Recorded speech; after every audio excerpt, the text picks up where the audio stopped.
बिस्मिल्लाहिर्रहमानिर्रहीम अस्सलाम वालेकुम स्टूडेंट्स, कैसे हैं आप सब लोग। Welcome to our YouTube channel. आज की वीडियो में बात करेंगे CS301 डाटा स्ट्रक्चर की असाइनमेंट नंबर 1 की 110% करेक्ट सोल्यूशन आप लोगों के साथ शेयर करूंगा। ये असाइनमेंट दूसरी असाइनमेंट से बिल्कुल डिफरेंट है। इसमें दो ऐसे पॉइंट्स हैं, अगर आप दोनों में मिस हो गए तो आपको 0 मार्क्स मिलेंगे, चाहे आप जितना मर्जी अच्छा कोड लिख लो या किसी से आप अगर पेड भी करवा रहे हो तो भी आपने ये दो चीज़ें लाजमी देखनी है, अदरवाइज़ आपका ये कोड बिल्कुल गलत हो जाएगा और आपको 0 मार्क्स मिलेंगे। और वो दो चीज़ें इन्होंने मेंशन भी की हुई है। मैं आप लोगों को एक एक चीज़ बताऊंगा और इस वीडियो के बाद आपके 20 मार्क्स आपको मिल सकते हैं इजीली। कोड भी आपको मिल जाएगी, कोड की भी टेंशन आप लोगों ने नहीं लेनी, ठीक है। अभी बात करते हैं फर्स्ट ऑफ ऑल, हमारा जो ये असाइनमेंट है इसकी जो लास्ट डेट है ना वो 7 नवंबर है, ठीक है। और उस दिन आपने इसको अपलोड करना है, उससे के बाद आपने इसको अपलोड नहीं करना, ठीक है। उसके बाद यहाँ पे देखें, मेन जो सॉफ्टवेयर यहाँ पे अलाउ किया गया है वो है डीव C++ IDE, ठीक है। ये जो IDE वाला डीव C++ है वो वाला सॉफ्टवेयर आपको अलाउ किया गया। अब आप लोग अगर सिंपल डीव C++ यूज़ करोगे तो उसमें आपका इसका जो राइट कोड है वो रन नहीं होगा, ठीक है। यहाँ पे सिंपल अगर ये बताते कि डीव C++ यूज़ करना है तो उसमें कोड रन हो जाना था, लेकिन ये इसमें रन ही नहीं होता। तो अगर आपने डीव C++ को यूज़ करके अपलोड कर दी तो भी आपको 0 मार्क्स मिल सकते हैं, ठीक है। आपने करना क्या है वो मैं आपको बता रहा हूँ कि ये IDE वाला जो सॉफ्टवेयर है वो आपके पास होना लाजमी है, अदरवाइज़ आपको 0 मार्क्स मिलेंगे, ये गारंटी है, ठीक है। मैं आपको कोड भी दे दूँ लेकिन आपके पास ये सॉफ्टवेयर नहीं हुआ तो आपको 0 मार्क्स मिलेंगे, ये मैं आपको गारंटी से बता रहा हूँ, ठीक है। उसके बाद अगर नीचे चलें तो यहाँ पे सॉरी, यहाँ पे एक और चीज़ थी। यहाँ पे हमने इसकी जो फाइल एक्सटेंशन है ना वो .cpp रखनी है। वर्ड फाइल या कोई भी पिक्चर या इस तरह से कुछ भी आप अपलोड नहीं कर सकते, ठीक है। उसके बाद देखें, आपके पास सिंपल जो मैं बताना चाह रहा हूँ, सिंपल आउटपुट उन्होंने हमें दी हुई है, तो हमारे पास जो कोड आना चाहिए वो बिल्कुल इसके राइट होना चाहिए, अदरवाइज़ आपको 0 मार्क्स मिलेंगे। इसमें भी एक बहुत ही उन्होंने चीज़ बताई है जो कि मैं आपको बताऊँगा कि कैसे करनी है। अगर वो चीज़ आप चेंज नहीं करोगे तो उसके भी आपको 0 मार्क्स ही मिलेंगे, कोई आपको वो चीज़ नहीं मिलने वाली। अभी यहाँ पे देखें तो ये कोड और ये कोड बिल्कुल 110% करेक्ट है, बट इसमें हमने एक चीज़ चेंज करनी है, वो मैं आपको आगे चल के बताता हूँ। यहाँ पे फर्स्ट ऑफ ऑल देख लें कि हमारा जो असाइनमेंट का क्वेश्चन है वो क्या है। बेसिकली हमारी असाइनमेंट जो है उसके अंदर क्या हो रहा है कि एक जो कंपनी है, ठीक है, फैक्ट्री है, वो क्या कर रही है, वेरियस टाइप्स ऑफ प्रोडक्ट्स जो है ना उनको बना रही है। अब प्रोडक्ट्स को बना रही है, बनाने के बाद उनको पैक करती है और ट्रांसपोर्ट कर देती है, सॉरी उनको ट्रांसपोर्ट कर देती है पैकिंग डिपार्टमेंट के लिए, ठीक है। पैकिंग डिपार्टमेंट उसकी पैकिंग करता है और उसकी ऑर्गेनाइजेशन करता है। ऑर्गेनाइजेशन का मतलब ये है कि प्रोडक्ट्स को ऑर्गेनाइज करता है, कि एक जो स्टोर है प्रोडक्ट्स का जहाँ पे प्रोडक्ट्स बने हुए हैं पड़े हुए हैं उनको ऑर्गेनाइज करता है कि फ़लाँ चीज़ फ़लाँ खाने में होनी चाहिए, फ़लाँ अलमारी में होनी चाहिए। इस तरह से उसकी जो स्टैकिंग है वो करता है, स्टैकिंग ऑर्डर करता है। तो उस स्टैकिंग ऑर्डर को एफिशिएंस बनाने के लिए हमने एक सॉफ्टवेयर डेवलप करना है, ठीक है। जैसे आपको मेडिकल स्टोर्स के अंदर एक सॉफ्टवेयर मिलता है जिसमें उनको पता चलता है, सर्च करते पता चलता है कि ये हमारे पास है, फिर उनको ये भी पता चल जाता है कि फ़लाँ जगह पे ये पड़ी हुई है, ठीक है।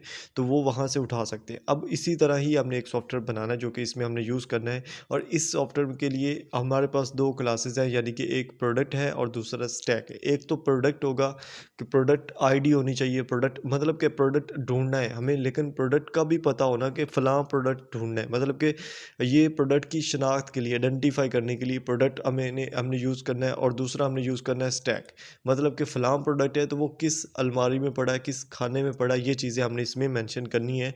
तो इसके लिए उन्होंने हमें बताया है कि आप अगर प्रोडक्ट को यूज़ कर रहे हो तो प्रोडक्ट्स के हमने फॉलोइंग एट्रीब्यूट्स जो है ना वो यूज़ करने हैं, जिसमें हमारे पास डाटा होगा कि कितने प्रोडक्ट्स हैं, नेक्स्ट प्रोडक्ट कौन सा है, प्रोडक्ट यानी कि प्रोडक्ट क्या है, दाएं बाएं ऊपर नीचे कौन से प्रोडक्ट्स पड़े हैं, और प्रोडक्ट आईडी एक यूनिक आईडी होगी वो क्या है, ठीक है।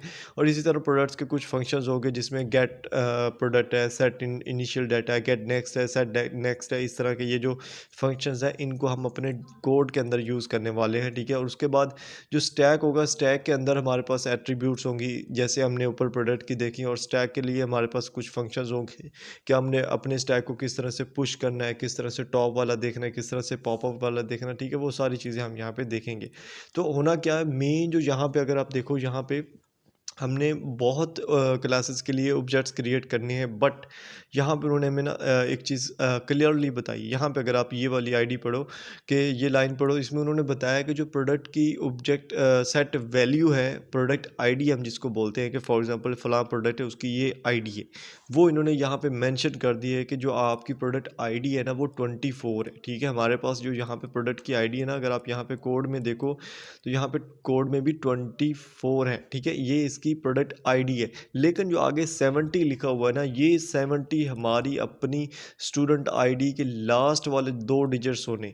अगर आप अपनी स्टूडेंट आईडी के लास्ट वाले 2 डिजिट्स इसमें नहीं लिखोगे, आपको 0 मार्क्स मिलेंगे। ठीक है, समझ आ रही है? मतलब कि आपने अपनी आईडी वाले 2 जो डिजिट्स हैं वो इसमें लाज़मी लिखने हैं। अब वो कैसे लिखेंगे? ठीक है, वो कोड के अंदर चेंज करना है, वो बहुत सिंपल होगा, मैं आपको उसका बताऊँगा। ठीक है, और यहाँ पे उन्होंने देखिए, यहाँ पे उन्होंने बताया भी है कि अगर प्रोडक्ट आईडी जो है 24 जो है उससे हट के आप लिखोगे तब भी आपको 0 मार्क्स है, और अगर आप अपने डिजिट्स लास्ट डिजिट्स जो अपनी आईडी के वो भी नहीं लिखोगे तब भी आपको 0 मार्क्स मिलेंगे। ठीक है, बाकी जो इसमें चीज़ें हमने दिखानी है अपने कोड के अंदर वो मैं आपको दिखा देता हूँ। आप सिंपल यहाँ पे देखिए, अगर आपके पास deep C plus plus simple वाला है तो उसमें आपका कोड रन नहीं होगा, मैं बता रहा हूँ अगेन।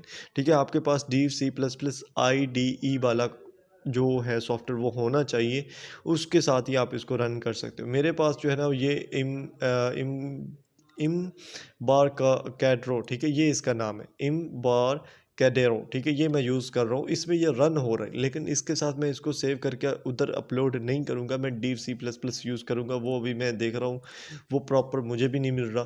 ठीक है, जैसे ही मिलता है मैं आप लोगों के साथ भी शेयर कर दूँगा, नीचे लिंक दे दूँगा। ठीक है, अभी आप कोड जो है ना उसको यहाँ पे स्क्रीनशॉट लेते जाएँ और कोड को जो है ना वो चेक करते जाएँ, लिखते जाएँ अपने पास। ठीक है, यहाँ पे देखिए, फर्स्ट ऑफ ऑल आपके पास क्लास प्रोडक्ट होगा इस तरह से। ठीक है, और उसके बाद पब्लिक है जिसमें आप गेट का फंक्शन लगा रहे हो, सेट का फंक्शन लगा रहे हो, प्रोडक्ट एंड गेट नेक्स्ट का जो फंक्शन उन्होंने हमें बोले हैं, जो इंस्ट्रक्शंस में उन्होंने हमने बोले हैं, वो सारे हम यहाँ पे फंक्शंस लगाएंगे जो जो हमने यहाँ पे लगाने हैं। ठीक है, हमारा कोड ही इसी इन फंक्शन से मिलकर बनेगा। ठीक है, अब यहाँ पे 26 लाइन तक का आप कोड जो है ना वो यहाँ पे आप स्क्रीनशॉट ले लें। ठीक है, उसके बाद 26 के आगे की अगर हम बात करें तो उसमें भी हमें वही जो हमारे फंक्शन थे वही हम लगा रहे हैं वहाँ तक। ठीक है, ये प्रोडक्ट के एट्रीब्यूट्स हमने यहाँ पे लगाए हैं, उसके बाद उसके फंक्शंस हमने यहाँ पे लगाए हैं, जैसा कि हमें इंस्ट्रक्शंस के अंदर यहाँ पे बताया हुआ था। ठीक है, ये एट्रीब्यूट्स, उसके बाद ये उसके फंक्शंस।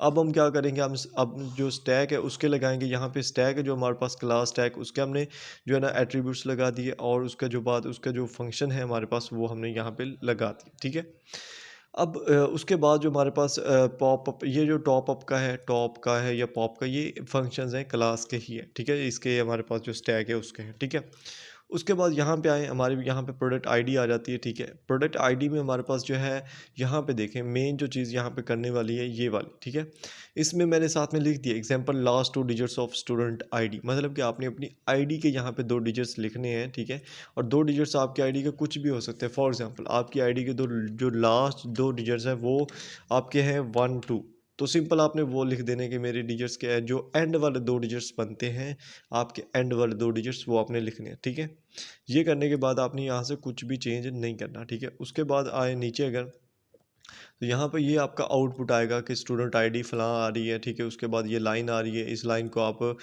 जैसा मर्जी कर सकते हो, कोई मसला नहीं है। उसके बाद यहाँ पे प्रोडक्ट आईडी और push individual digits into the stack, जो इंडिविजुअल डिजिट्स होंगे उनको हम स्टैक में जो है ना वो पुश करेंगे। इसका मतलब ये है कि बेसिकली स्टैक होती है, बेसिकली ये है।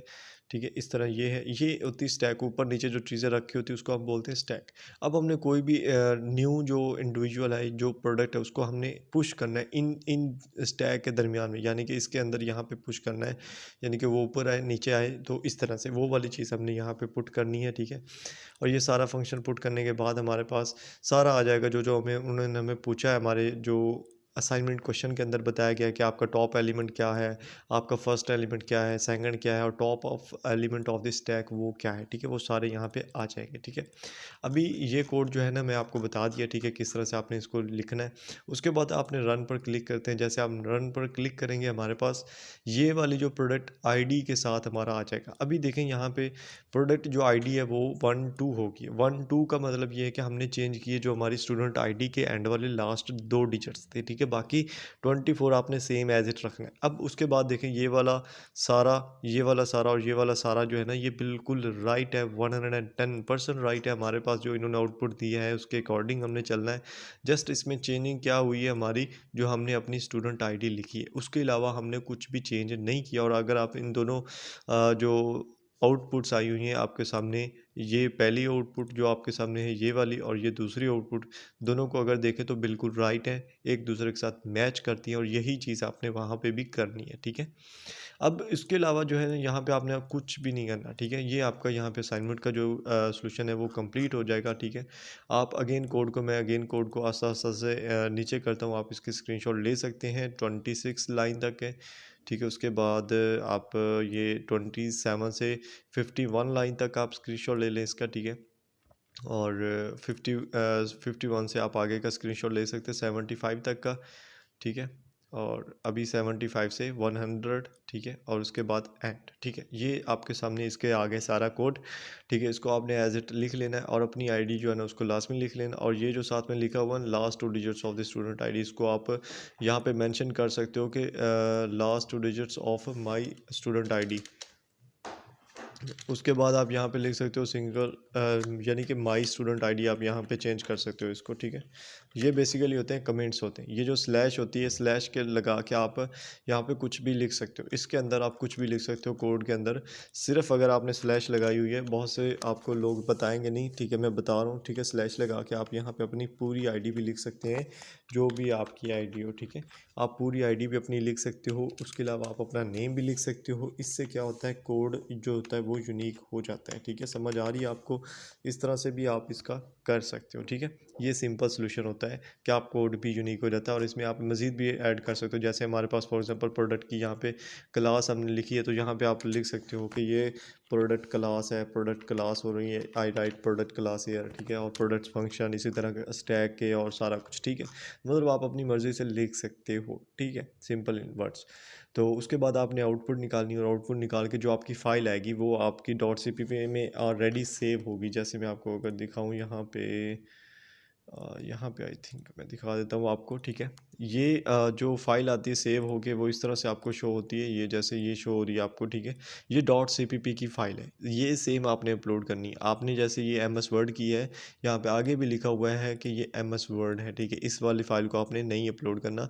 ये C++ सोर्स फाइल जो होती है .cpp वाली, वो आपने अपलोड करनी है अपने LMS पे, ठीक है। उसके अलावा यहाँ पे आप देख सकते हो हर चीज़ आपने क्लियर कर दी है, ठीक है। अभी आपने अगर और भी असाइनमेंट्स जो हैं, जैसे कि CS201 है, CS201 प्रैक्टिकल असाइनमेंट है, CS202 की असाइनमेंट है, उनकी असाइनमेंट्स भी ऑलरेडी मैंने अपलोड कर दिए हैं। और आपको LMS लेक्चर वाचिंग में कोई इशू आ रहा है तो आप ये वाली वीडियो देख के अपने LMS के लेक्चर जो है ना उनको भी वॉच कर सकते हो, ठीक है। और भी काफ़ी इंपॉर्टेंट वीडियोज़ जो आपको इसी चैनल पर मिल जाएंगे, तो आपने चैनल को लाजमी सब्सक्राइब कर देना है, ताकि मज़ीद इस तरह की वीडियोज़ आपको मिलती रहे, ठीक है। और मिलते हैं नेक्स्ट वीडियोज़ में। अपना ख्याल रखिएगा। अल्लाह हाफिज़।